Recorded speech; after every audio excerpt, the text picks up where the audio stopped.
How's it going, everybody? Welcome to my Week 14 prediction show. Another crazy week in the NFL. Week 13 taught us nothing. We still don't know who the top teams are. We still don't know who the bad teams are. We still don't know who the mid teams are. We have good teams playing bad teams playing good. We know nothing. We know nothing, and I think that's what's been the most fun part about this season. It is absolute chaos, and I love it. I won 11-5 in my predictions for last week, which brings my total for the season to 129-64. Couple of upsets over this past weekend. The Bengals over the Ravens on Thanksgiving. The Panthers over the Rams. I think that is the biggest upset of the weekend. And the Jets took down the Falcons. Now, you could probably say the Jets over the Falcons really isn't too much of an upset, but in my opinion it is, and it's my show, so it's an upset. We have 4 teams on a bye this week. The Panthers, the Pats, the Giants, and the Niners. This is the last week for the byes. So after this week, every team plays every week. Especially as it starts to get really, really tight and heated up down the stretch here. Let's get right into this. On Thursday Night Football, we have the Dallas Cowboys heading into Detroit to take on the Blue Kitties. The Cowboys coming off a big win on Thanksgiving over the Kansas City Chiefs. Dak Prescott played well, 27 of 39. 320 yards, 2 touchdowns, and 1 interception. Javonte Williams, 17 attempts for 59 yards. He led the team on the ground. He also had a receiving touchdown. Davis had a rushing touchdown. CeeDee Lamb led the team in receiving yards. He had 7 receptions, 112 yards, and a touchdown. And George Pickens, on 13 targets, had 6 receptions for 88 yards. He also had that pivotal third down catch which sealed the game for the Cowboys. Jadeveon Clowney, 2 sacks on Patrick Mahomes. And this is the Cowboys' 3rd straight win. So it seemed like the Cowboys they had that loss on Monday night to the Arizona Cardinals, and it seems that they have now found their groove, and they're starting to win in these pivotal weeks. And if they keep playing the way they do, and the way they are, and the Eagles keep playing the way they are, the NFC East might still be in play. I don't want to jump too far ahead, but might still be in play. The Cowboys, they're looking good, and they're going to head into Detroit, which is a tough place to play, taking on the Blue Kitties. The Blue Kitties, of course, falling to the Green Bay Packers on Thanksgiving, the first game of Thanksgiving. Jared Goff, he was 20 of 26, 256 yards, 2 tutties, no interceptions, sacked 3 times. Gibbs, he had 20 attempts for 68 yards. Montgomery, he had a rushing touchdown. Jameson Williams, absolute baller on Thanksgiving. He had 7 receptions, 144 yards, 1 touchdown. A lot of those yards, yak. Jameson Williams gets the ball and he just evades defenders. In his touchdown, he was able to kind of bounce right off of Carrington Valentine and weave right through and get in the end zone. Pretty impressive touchdown. Isaac Tesla, 2 receptions, 35 yards, and a touchdown. I believe he now has 6 receptions on the year, and 3 of those receptions are touchdowns, if I'm not mistaken. So pretty impressive for a rookie. I think he's going to be, if he keeps developing, he's going to be fun, and he might be a pain in the Packers' side. Let's see here. No sacks for the Detroit Lion defense. They were unable to get to Pookie all day long, which is good for the Packers. And now, of course, the Lions, the big 4th down team, 0-2 on 4th down. Granted, they were pretty close on one of them. One of them got stuffed. And then the other one, I think it was Montgomery or Jameson Williams just dropped the ball. So the Lions, I think that's 6 or 7 straight fourth down failures for the Blue Kitties, who are a team that it's kind of what they're known for. They're known for this explosive run game, explosive offense, and being able to go for it and get it on fourth down. So it's kind of something we're not used to seeing from the Blue Kitties. This should be a good matchup. Of course, both of these teams only had a week to prepare. They played on Thanksgiving, now Thursday night. The Cowboys coming in hot, and the Blue Kitties coming in needing to get a win, a much-needed win, a much-needed bounce-back victory. And that's what I'm going to go with. I'm going to go with the Blue Kitties to get the victory over the Dallas Cowboys. Amon-Ra St. Brown, we will see if he plays. He is questionable going into tomorrow, coming off that ankle injury he suffered on Thanksgiving. I hope he plays. I think it would be a very big asset to the Blue Kitties if he plays. But with or without him, I'm going to go with the Blue Kitties here to get the win. Then, starting on Sunday, we had the Seattle Sea Chickens taking on the Atlanta Falcons. The Sea Chickens shutting out the Vikings 26-0 last week. Sam Darnold really didn't do much in his revenge game. 14 of 26, 125 yards. He was sacked 4 times by the Vikings defense. No touchdown passes, no interceptions.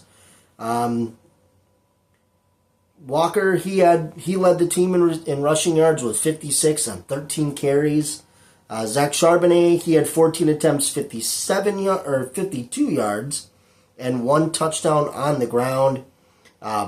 Burner, he led the team in receiving yards with 4 receptions, 35 yards. JSN held to only 23 yards, which is kind of a shocker. I don't know if it was more the Vikings defense or it was just Sam Darnold wasn't playing that well, but either way, JSN only 23 yards is pretty big.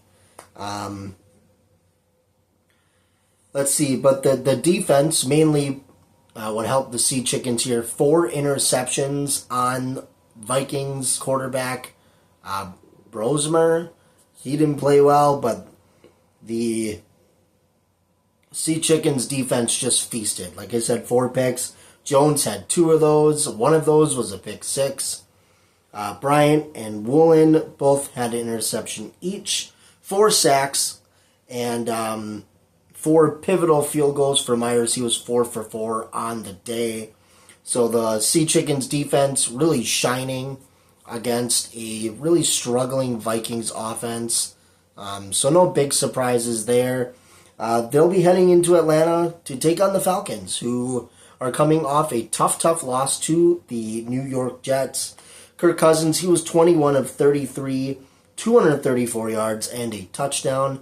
Bijan, he had 23 attempts on the ground, 142 yards, and a touchdown. Algier also had a rushing touchdown.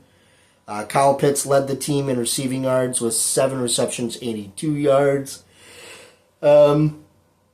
Sills had a receiving touchdown. Algier had a pivotal fumble, 2 sacks on Tyrod Taylor, and only 4 for 12 on 3rd down.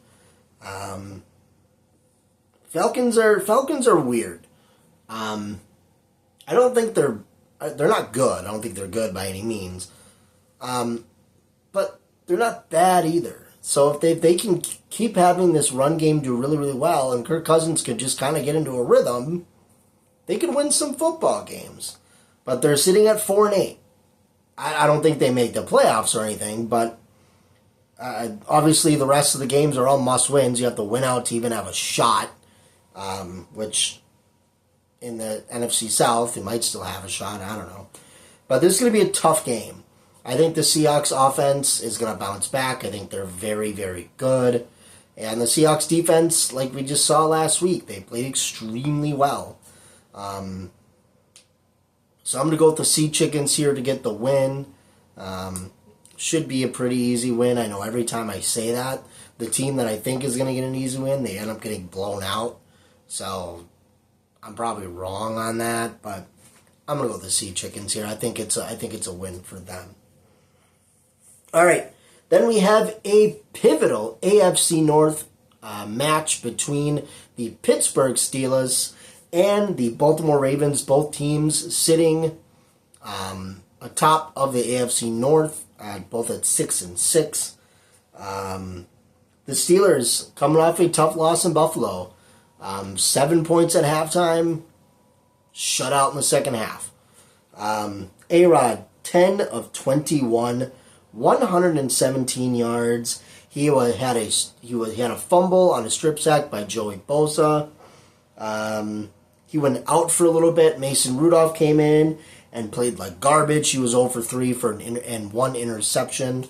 A-Rod did come back, but he had a lot of issues with his receivers. I don't think it was all Aaron. I think he had a couple plays where he tried to move the receiver around and the receiver went the wrong way and drops, and the Steelers' offense just looking like crap. Warren, he had 10 attempts for 35 yards on the ground, 1 touchdown. Darnell Washington, he led the team in receiving yards with 45 on 2 receptions. Only 18 minutes in time of possession. That's not good. And then the Steelers' defense did not play well. So the Steelers, again, it seems to be like a week-to-week thing. One week, the offense looks good, the defense looks good. The next week, they look like complete ass. I don't know what's going on in Pittsburgh. I don't think the Steelers know what's going on in Pittsburgh. The fans don't know what's going on in Pittsburgh. I'm seeing fire Mike Tomlin chants. They're getting booed. But hey, it's rough in Pittsburgh right now. And they're going to be taking on their division rival Ravens. And the AFC North games can always go either way. This is a hard-hitting division. One of the best divisions in football to watch. The Ravens, they're coming off a tough loss too. Probably a tougher loss. They fell to the Bengals on Thanksgiving night. Lamar Jackson, 17 of 32, 246 yards, 1 interception. No touchdowns. Fumbled the ball twice. And he was sacked 3 times. King Henry, 10 attempts, 60 yards, and a touchdown. And apparently Harbaugh just doesn't know how to use King Henry in the second half. I don't know what's going on. I would run the damn ball. We have King Henry. Run the ball. And they didn't. Mitchell, he had a rushing touchdown. Isaiah Likely, 5 receptions, 95 yards. Flowers and Likely both had a fumble, 4 total fumbles on Thanksgiving night. 3 of 10 on third down. And this snaps their 5-game win streak. So it's a tough loss. Tough divisional loss to the Bengals, who could start heating up depending on if Joe Burrow can stay healthy. I just don't understand. I just don't get it. But tough loss for both of these teams. This should be a really, really good game. I'm leaning more towards the Ravens only because it's in Baltimore. That's it. I think I just have more faith in the Ravens to be able to fix it and bounce back because they just came off a 5-game winning streak. They're able to fix it and bounce back. Whereas just the Steelers, I have no faith in them. I know Aaron is the best quarterback of all time. I'm not arguing that. I don't think it's all him. It's the defense is not playing well. TJ Watt seemed to be injured a little bit near the end of that game. So we'll see. I don't know, maybe Mark Andrews will have a big game. He just got a big extension, 3-year extension for him. So maybe he's got more stuff to prove. So I'm going to go with the Ravens here. I think it's a close, tough matchup like these games always are, but I'm going to go with the Ravens to get the win.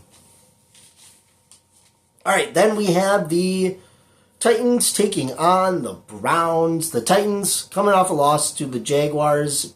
Tough loss. Ward, 24 of 38, 141 yards. He was sacked 3 times, no touchdowns, no interceptions. Pollard, he led the team on the ground, 10 attempts, 60 yards. He had a fumble. I'm going to butcher this name, and I apologize. Okanako, he had 4 receptions, 29 yards. That led the team. Dickey, he had a fumble. 2 of 12 on third down for this Titans offense. 1 of 4 on fourth down. 10 total penalties. That's not great. And it's their 7th straight loss. They're sitting at 1-11. I know you don't ever want to purposely lose games, but I think you're in full tank mode, so it's tough. It's tough in Tennessee. I don't have really much else to say about the Titans. The Browns, they're coming off a loss to the 49ers in Shedeur Sanders' home opener for him, his first home start in Cleveland. He was 16-25, 149 yards, 1 touchdown, and sacked 3 times. Judkins, 23 attempts, 91 yards. Fannin Jr., he had a fumble, but also had 3 receptions, 43 yards, and a tutty. Larvin, he had 3 fumbles, lost 1 of those, was able to hold on to 2 of them, lost 1 of them. And Myles Garrett, he had a sack. He is now at 19 total, only 3.5 now from the single season record, right? I think it's 22.5. So 3.5 away from tying the record, 4 away from breaking it. Of course, that record is currently held by Michael Strahan and TJ Watt. The Browns, if they lose this game, they are officially eliminated from the playoff contention. I don't think the Browns make the playoffs anyway, but it's something to play for. They lose, they're out. If they win, you still have a shot. Tell me there's a chance? There's a chance. Why not? I'm going to go with the Browns here. I think that this offensive line for the Titans, it's not great. And I think Myles Garrett gets a couple sacks in this game, 2 or 3. Is he going to break it? Is he going to break the record this weekend? I don't know, but if he's going to break it, this is going to be the team to do it against. So, Browns get the dub in Cleveland. All right, then we have a pivotal AFC South match between the Colts and the Jags. The Colts coming off a loss to the Texans, now back-to-back losses for Indianapolis. Starting to decline a little bit. Of course, they were one of the best teams in the NFL earlier this year, and they're starting to decline a little bit. So, Daniel Jones, he was 14 of 27, 201 yards, 2 touchdowns, sacked once. JT, 21 attempts, 85 yards. Pierce, he had 4 receptions, 78 yards, and a touchdown. Warren, he had 3 receptions, 22 yards, and a touchdown. Byram had an interception. The Colts were 3 of 10 on third down. That's not great. And 0 for 2 on fourth down in that loss to the Texans. Of course, it's a big loss in a division that's now getting tighter, but it's a loss to a division opponent. And it's not really a big hit on the Colts. I think the Texans have one of the best defenses in the NFL. So it's tough. It's tough. Tough for the Colts right now. The Jags, of course, like I said, they're coming off a blowout win against the Titans. 25-3. They now have 3 straight wins, and they're now on top of the AFC South. They've now jumped the Colts. T-Law, 16 of 27, 229 yards, 2 touchdowns, sacked 3 times. ETN, he had 12 attempts on the ground for 28 yards. That led the team. Tutton, 8 attempts, 17 yards on the ground, and a rushing touchdown. Myers, he led the team in receiving yards, 6 receptions, 90 yards, and a touchdown. Strange, he also had a receiving tutty. The Jags recovered 2 fumbles. 3 of 13 on third down is not good. I'd like to see that cleaned up a bit. But 13 penalties for 98 yards. 13 penalties? You need to get some discipline out there, Jacksonville. Seriously. This should be a fun one. This should be a fun game. I went back and forth on this one. I'm going to go with the Jags here. I just have a feeling that they're heating up. The Colts are going down. It's a tough division matchup. So I'm going to go with the Jags to get the win. All right. Then we have the Commies taking on the Vikings. The Commies, there we go, sorry. The Commies are coming off a loss to the Broncos on Sunday Night Football in overtime. Marcus Mariota, he was 28 of 50, 294 yards, 2 touchdowns, 1 interception, and 2 sacks. He also led the team in rushing yards with 55 on 10 attempts. Rodriguez Jr., 11 attempts for 41 yards and a touchdown. Zach Ertz led the team in receiving. He had 10 receptions for 106 yards. Scary Terry, 7 receptions on 14 targets, 96 yards and a tutty. Burks also had a receiving touchdown, and Wagner had an interception. 7 straight losses now for the Commies. Of course, this is not where we thought the Commies would be at the beginning of the season, coming off the NFC Championship berth. They were there, they played well for the most part in the playoffs, kind of like a Cinderella team. And they've just come here this season and kind of just took a crap. And I know that a lot of that has to do with injuries. Of course, Jaden Daniels has been out. He's been hurt. Debo was hurt. Scary Terry was hurt. Everyone's been hurt. So I don't want to blame the Commies too much. I know the injury bug really got them this year. And that sucks and that's tough. But there's hope for the Commies. They're still in playoff contention, although not really, but they are. And they have a good chance here. They have a good chance to get a good win, get back in the win column, because they're taking on the Vikings, who got shut out by the Sea Chickens, 26-0. Third straight loss, I think it is now for them. Tough.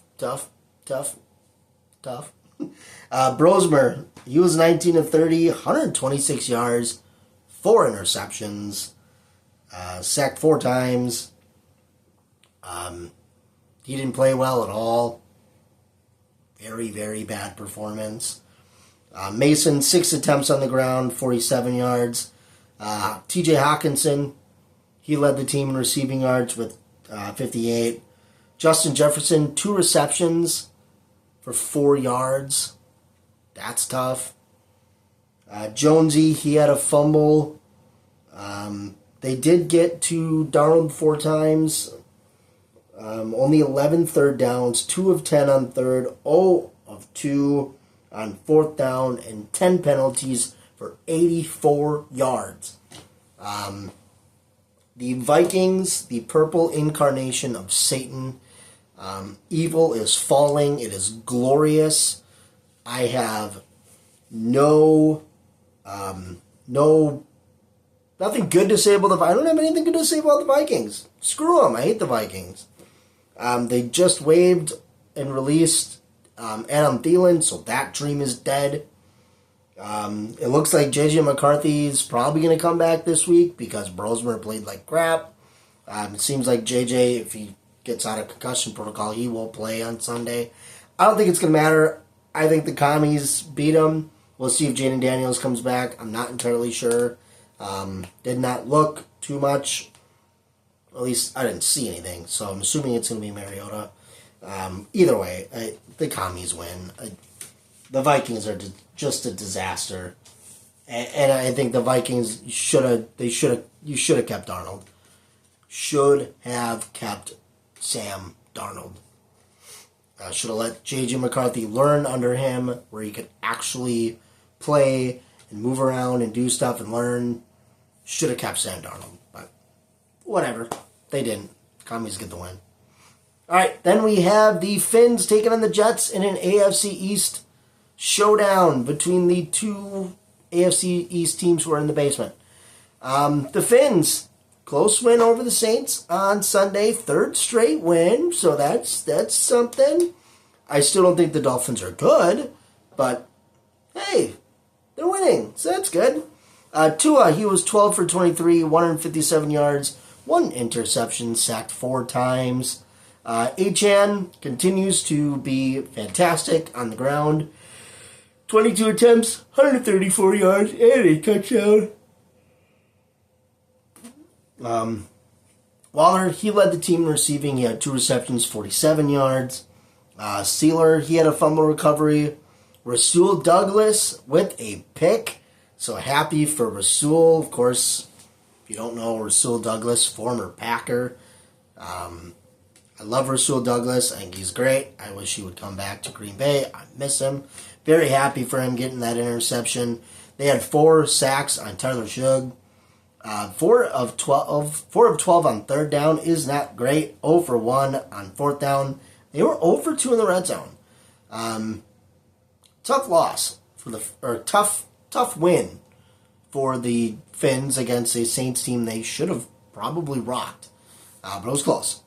But they're taking on the Jets, who are flying high after getting their 3rd win of the year over the Atlanta Falcons on a last-second field goal. Tyrod Taylor, 19 of 33, 172 yards, 1 passing touchdown, 1 rushing touchdown, sacked twice. Breece Hall, he had 68 yards on the ground and a touchdown. Mitchell led the team in receiving. He had 8 receptions, 102 yards, and a touchdown. And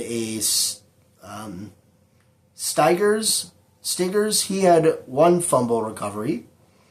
And Williams, he had a big return that put the Jets in good position. He had 1 return for 83 yards. Yeah, 83 yards. And then they had the field goal to win. So, big win for the Jets. Good for the Jets. I'm happy for the Jets. Starting off, 0-6, 0-7 when they started. But now they sit at 3-9. It's not great, but hey, good for the Jets. Good for the Jets. I think the Finns win this game, but good for the Jets. I think Achane's gonna have another big game. I don't think Tua's gonna have a good game, but he might. I think time's coming for Tua to have a crappy game, but I think Achane's gonna run the ball really, really well, and if they can get to Tyrod a couple times, I'm gonna give it to the Finns here. So, Finns get the win. All right, then we have a NFC South matchup between the New Orleans Saints taking on the Tampa Bay Buccaneers. Saints, like it is said, just lost to Miami. Tyler Shug in that game, 26 of 38, 239 yards, 2 touchdowns, 1 interception, 1 fumble, and 4 sacks. Neal, he had 14 attempts on the ground, 47 yards. Veal, he had 8 receptions, 93 yards, and a touchdown. Olave, he had 47 yards receiving and a touchdown. And McKinstry had a pick, and they got to 4 times.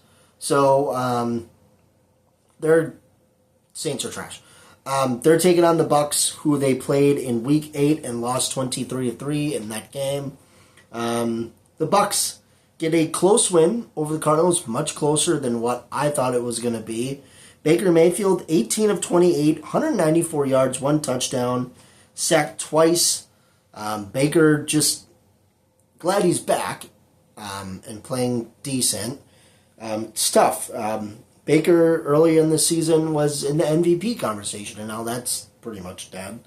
But Bucky Irving, 17 attempts on the ground, 61 yards, and a touchdown. Godwin, 3 receptions, 78 yards. Tristan Wirfs had a receiving touchdown. Smith had a fumble recovery. Winfield had an interception. Only 13 first downs for the Buccaneers offense, which is not great. 7 of 16 on third, and they were 1 for 1 on fourth down. The Bucs, I think, tied. Right? Yeah. Yep. Tied with the Panthers in the NFC South. So that's fun. That's fun. I still think the Bucs win. The Bucs are going to win this game. So I'm going to go with the Bucs. I do think the Buccaneers are going to win that division. I just think I just think they're a little bit better than the Panthers. But not by much. Not by much. I'll stipulate that. I think the Bucs are going to win that division, and I think they win this game. It's going to be a good win for the Buccaneers. Then we have a fun one in Buffalo. The Cincinnati Bengals are taking on the Buffalo Bills. The Bengals getting that big Thanksgiving Day win over the Ravens and Joe Burrow's return. Burrow was 24 of 46, 261 yards, 2 tutties, only sacked once.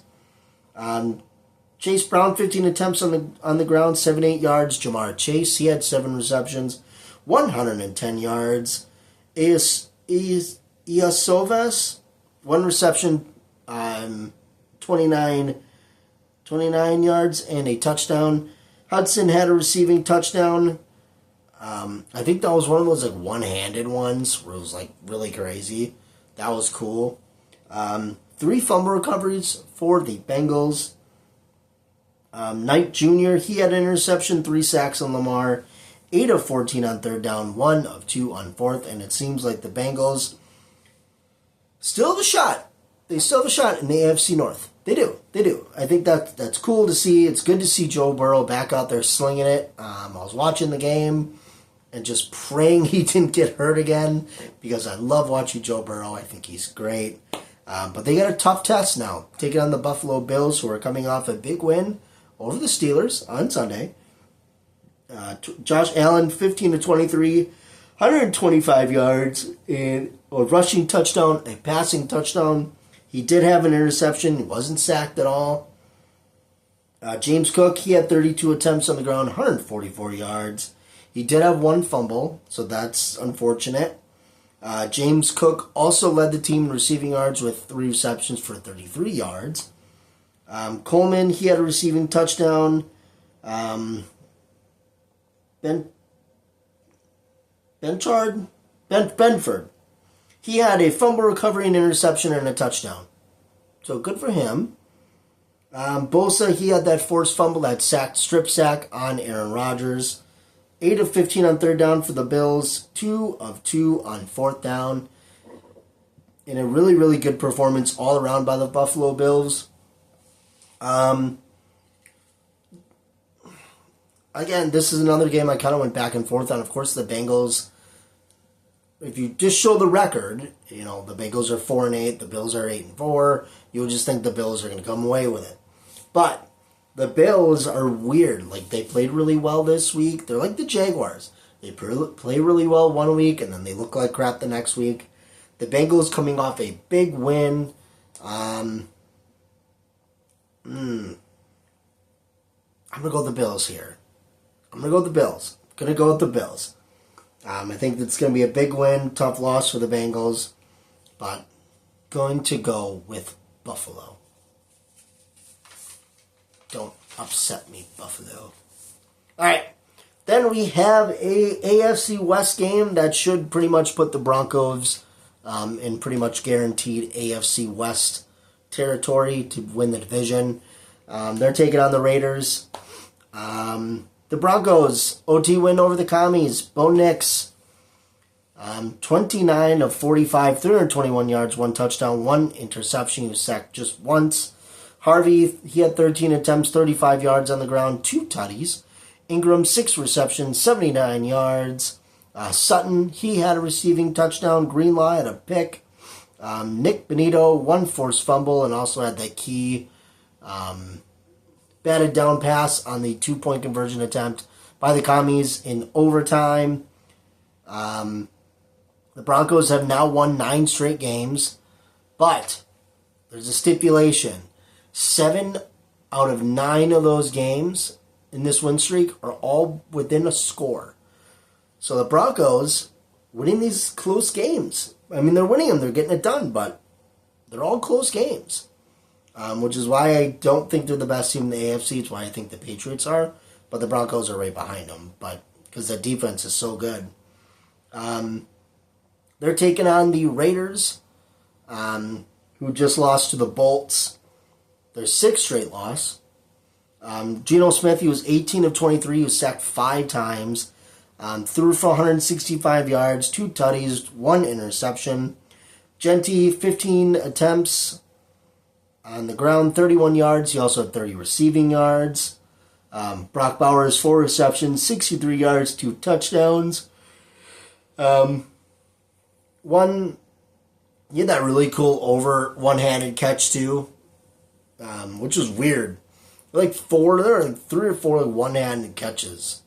You had one in the Bengals game. You had Bowers in this game. I think Puka Nacua had one too. So that's cool. Kelly, he had an interception. Crosby, 2 sacks on Justin Herbert, 2 of 8 on third down for the Raiders offense, and 0 for 2 on fourth down. The last time these two teams met, it was that Thursday night game, and it was really, really boring. I don't think that's the case this time. I think the Broncos go into Vegas, and I think they dominate. I think it's easily 10 straight wins for the Broncos here. I just don't. Yeah, I have no faith in the Raiders. I don't think anybody has faith in the Raiders. They were also eliminated from playoff contention, so things aren't going well in Vegas. Give me the Broncos all day. All right, then we have the Rams and the Cards. The Rams upset by the Panthers on Sunday in the biggest upset I think I've seen all season. The Panthers' biggest upset since they upset the Packers. And in both of those upset games, the Panthers were like 10-point underdogs. So that's good for them. Anyway, Rams. Stafford, 18 of 28, 243 yards, 2 touchdowns, 2 interceptions, so the streak is over. He had thrown 25 touchdowns without an interception. Unfortunately, now that streak is over. I still think he's the MVP frontrunner, don't get me wrong. He had 1 fumble. He was sacked twice. Corum, he led the team on the ground, 81 yards on 7 attempts and a touchdown.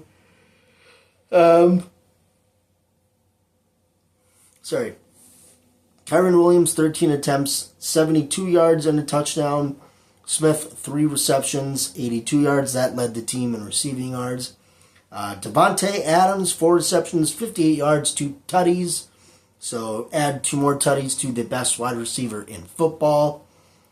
2 of 5 on third down. Only penalized once. 1 penalty for 5 yards. I think the Rams are the least penalized team in the NFL. Taking on the Cards, who sit at 3-9 and are now on their 4th straight loss as they fell to the Bucs on Sunday. Jacoby Brissett, 29 of 40, 301 yards, 2 touchdowns, 1 interception. He was sacked twice. Knight led the team on the ground, 11 attempts, 62 yards, no touchdowns, but he did have a fumble. McBride, he had 8 receptions, 82 yards, and a tutty. Knight did have a receiving touchdown. Sweat, he had 2 sacks, 3 of 8 on third down for the Arizona Cardinals offense, and 0 for 2 on fourth down. I know it's a divisional matchup in the NFC West here, but I'm going to go with the Rams here. I think it's a good bounce-back victory for the Rams. Of course, you never know. The Cards played the Bucs a lot better than I thought they would. But I am going to go with the Rams here to get the win. Then, on Sunday Night Football, we have the Houston Texans taking on the Kansas City Chiefs. The Texans win over the Colts. Big division win for the Texans. Now their 4th straight win that I have not been paying attention to when I was doing my notes and research for this week. I was kind of shocked to see 4 straight wins because I had not put it all together. But good for them. C.J. Stroud in his return, 22 of 35, 276 yards. No touchdown passes. Did throw an interception. He was sacked twice. Marks led the team on the ground. 19 attempts, 64 yards. Chubb and Collins both also had rushing touchdowns. Collins, he led the team in receiving yards. 5 receptions for 98 yards. 6 of 13 on third down. 0 for 2 on fourth down. Heavily penalized game for the Titans. They had 9 penalties for 85 yards. The Texans, like I said earlier, have one of the best ranked defenses in the NFL, and that's clear to see. They played very, very well, and they got a good test. They get a good test taking on the Chiefs, who are in must-win territory now. The Kansas City Chiefs have to win out to really have a good shot at the playoffs with how tight everything is. I don't think that's mathematically correct. I have to look at the standings and everything, but I think the Chiefs probably feel like they are in must-win territory. They're sitting at 6-6 on the season. They're coming off a tough loss in Dallas on Thanksgiving. Patrick Mahomes, 23 of 34, 261 yards, 4 touchdown passes. He was sacked 3 times. Kareem Hunt led the team on the ground, 14 attempts, 58 yards. Rashee Rice, 92 yards and a touchdown. 2 touchdowns for Rice, I apologize. And Kelsey and Brown had a touchdown each. Watson with an interception. 5 of 13 on third down for this Chiefs offense. They were 3 of 3 on fourth, which is good. But 10 penalties for 119 yards. That's not common for the Chiefs. We don't see that very often. They're usually a very well-disciplined team. The Chiefs are weird. I don't think the Chiefs are nearly as good as what they were the last couple of years.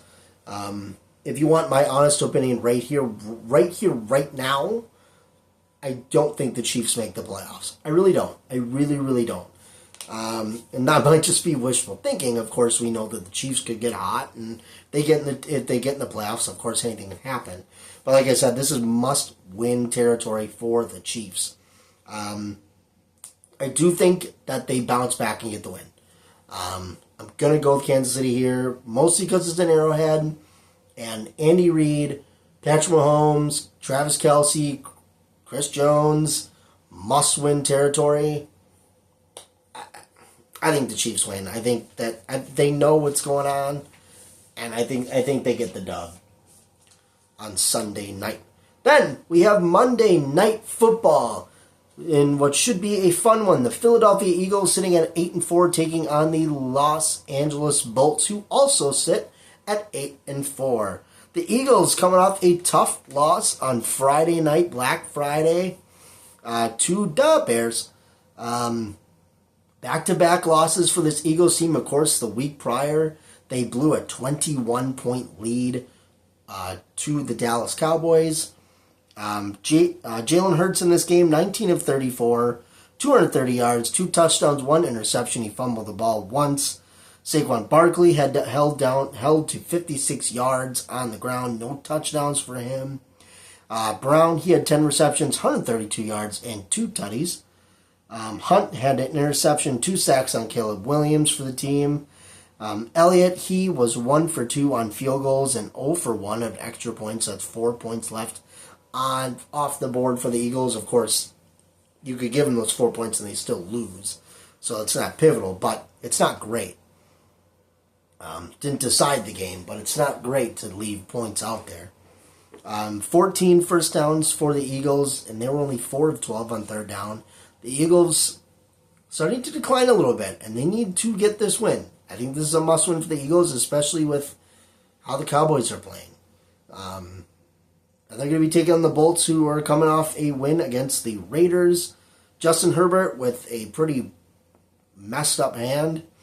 He was 15 of 20, 151 yards, 2 touchdowns, 1 interception, 3 sacks, and 1 big smack talk to Max Crosby that got him pushed on the ground. I think Justin Herbert is one of the bravest men in the NFL, because I wouldn't go up to Max Crosby and talk shit, because Max Crosby would kill me. So that takes balls, and I'll give him that. Vidal, he had 25 attempts on the ground, 126 yards, and a touchdown. Patterson, he had a rushing touchdown. Ladd McConkey led the team in receiving yards, 39 yards, 4 receptions, and a touchdown. Johnson, he also had a receiving touchdown.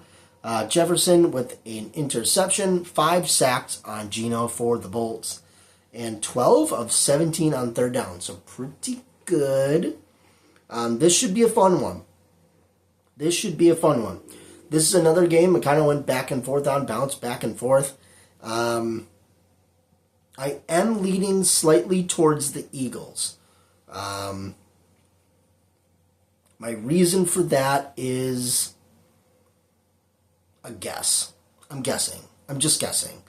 The Eagles need this. I think the Eagles need this win more than the Bolts do. Of course, the Bolts need a win to be able to keep pace with the Broncos in the AFC West, but I think that the Broncos win the AFC West anyway. I just think the Eagles are in more of a more need of a must win. So I think that determines it for me a little bit. So I'm going to go with the Eagles here. I think it's a coin flip, 50-50. Should be a fun game. Monday Night Football. Going with the Eagles. Then we got the game of the week. I saved this one for last because I needed to see the injury report before I made my final notes. We have a renewal of the greatest rivalry in sports. The Chicago Bears head to Lambeau Field to take on the Green Bay Packers. And this is going to be a big game. Big pivotal game. Both these two teams will still have to play twice. This is pivotal. This is pivotal. The Bears currently sit at number 1 in the NFC, in the entire NFC. And the Packers currently sit at 6. But if the Packers win, they can knock the Bears all the way down to the 7 seed, and the Packers would take control of the North. This is huge game. The Bears coming into this game, coming off a Black Friday win against the Philadelphia Eagles. Big win for the Bears. Caleb Williams, not his best performance, but he got the job done. 17 for 36, 154 yards, 1 touchdown, 1 interception. He was sacked twice. The big thing for the Bears in this game against the Eagles, the run game was spectacular. Monangai, 22 attempts, 130 yards, and a touchdown. Swift, 18 attempts, 125 yards, and a touchdown. Cole Kmet led the team in receiving yards, 3 receptions, 36 yards, and a tutty. Byard, interception. The Bears lead the NFL in interceptions, I believe. Like the top 5 are all... the top 5, 3 of them are Bears. 5th straight win. Almost 40 minutes in time of possession for the Bears in this game. 28 first downs. They were 10 of 17 on third down and 1 of 3 on fourth down. This Bears team is good. As a Packer fan, I hate the Bears, but I'm not going to deny what's in front of my face. The Bears are a good football team. I'm not going to sit here and think, oh, well, they have all these 1-score wins, and oh, well, look at who they're playing. No. Cut the bull. All these teams are professional football teams. The Bears are good. They're good. I'm just saying, they're good. This run game is very good. Caleb Williams is extremely elusive. Their secondary is deadly. This is a good Bears team. This is going to be a good football game.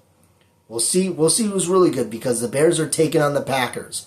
The Packers coming off a big, huge win on Thanksgiving, feasting on those Blue Kitties.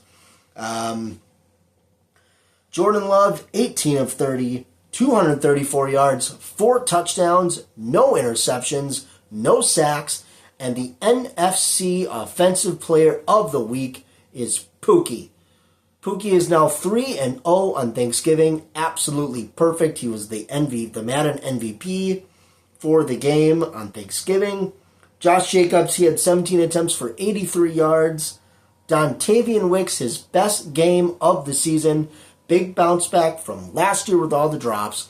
Gets hurt earlier this season. Comes into this game when he's needed and makes pivotal plays.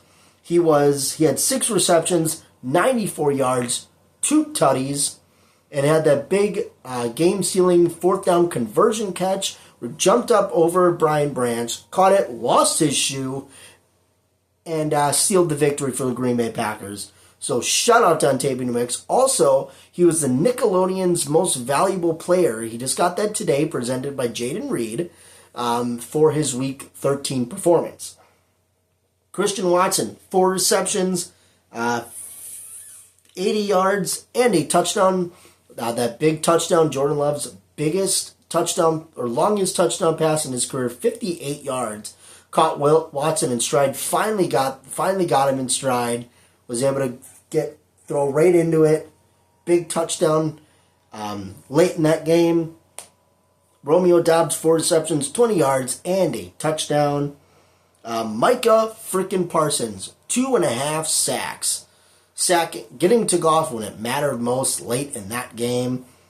I love Micah Parsons so much. He was the LFG, Tom Brady's LFG player of the game, the Let's Frickin' Go player of the game. Kingsley Enagbare, he had half a sack. The Packers were 6 of 12 on 3rd down, 3 of 3 on 4th down, 2 of 2 in the red zone, and only 3 penalties for this Packers team. A couple notes, of course, it's a brutal loss for the Packers to lose Devontae Wyatt for the season. He had that brutal ankle injury late in that game, so brutal, tough loss. It's going to be hard to replace him on the field in the run defense, especially. Looking at practicing, so these guys were all limited. These guys returned to practice this week. Matthew Golden, Quay Walker, Nate Hobbs, Marshawn Lloyd finally back at practice, and Carl Brooks also returning. Not practicing, obviously, Devontae Wyatt. He's done for the year. Lucas Van Ness, which I'm kind of surprised the Packers haven't just put him on IR at this point. And Savion Williams also did not practice. Jaden Reed was limited. He is also still practicing. Unsure if he's going to play on Sunday. I'm sure he will have a designation. Obviously, we won't have designations till Friday. But I'm sure he'll be questionable. We'll see. I think that would be a big boost for this Packers offense. Now, what do the Packers need to do to be able to beat the Bears? They have to do basically the same thing that they had to do to beat the Lions. Limit the run game, get to the quarterback. Caleb Williams is one of the most elusive quarterbacks in the NFL right now. He just is. It's just the way it is. Okay? The Packers need to get to him. The pass rush needs to be on it. Micah Parsons needs to get there. Rashawn Gary needs to get there. There is no, we just had pressure and we almost got to it. No. Got to get to him. And you have to limit the run game. The Packers did a very good job against the Lions, limiting their run game. As of right now, the Bears have the better run game. As of right now. And it's going to be difficult. The Packers need to contain these guys, and it's going to be difficult without Devontae Wyatt. But if the Packers can get Quay back in there, I think it helps. I really do. This is going to be a tough game for the Packers, and I think it's not necessarily a must-win to be able to get in the playoffs or anything, but I think it's a must-win to be able to have a shot at the division. If the Bears win this game, then they have a 1.5-game lead over the Packers. Then you have to play the Bears again, not next week, but the week after that, after a tough Broncos game where the Bears go and they play the Browns. So I think this is pivotal. This is a pivotal game for the Packers. They can win. I think they do win. I'm going to go with the Packers here because, they're 11-1 in the last 12 games against the Bears. But this isn't your normal Bears team. This is a good Bears team. You have to admit that. Again, I hate the Bears, but I'm going to give them credit where credit's due, and they are playing very, very well right now. They're hot. They're hot as in, they're on a roll. They're hot because Ben Johnson took off his shirt and he's muscular. That's a joke, obviously. They're very well coached. Quarterback is good. I'm not too concerned with Caleb Williams throwing the ball. I'm concerned about the run game. So get to Caleb. hold the run game, the Packers can win. The Packers have to go out there and they have to go up by like 2 scores at some point. You have to get some sort of good running start at this Bears team. Force Caleb to throw the ball, because I think that's where the Packers are going to be able to win. If you force Caleb to throw the ball, because he does not have very good accuracy, get him out of the pocket, chase him down, bring him down, force him to throw the ball. Do not let the Bears get into a rhythm of being able to run the ball. The Packers did a very, very good job against the Lions and the Vikings being able to throw them off that game plan, because a lot of teams just want to go against the Packers and run the ball down their throat because the Packers seem to have a problem with that. But the Packers can go and they can get a good lead on the Bears, force Caleb to throw the ball. I think they have a better shot. I'm about 70% confident the Packers win this game. 70%. I think it'll be a good game, and I think it would be huge for the Packers to beat them. But if the Packers lose, I don't think they will, but if they do, it's not the end of the world. It might be the end of the world for the division, but it's not the end of the world for the playoffs. But this is pivotal. Obviously, you want to win. Gonna go with the Packers. I think they get the dub. So that's all our games. If you made it this far, thank you for watching. I will see you guys on Sunday for the post game. Hopefully, I'll be happy. So until then, thanks for watching. Go Pack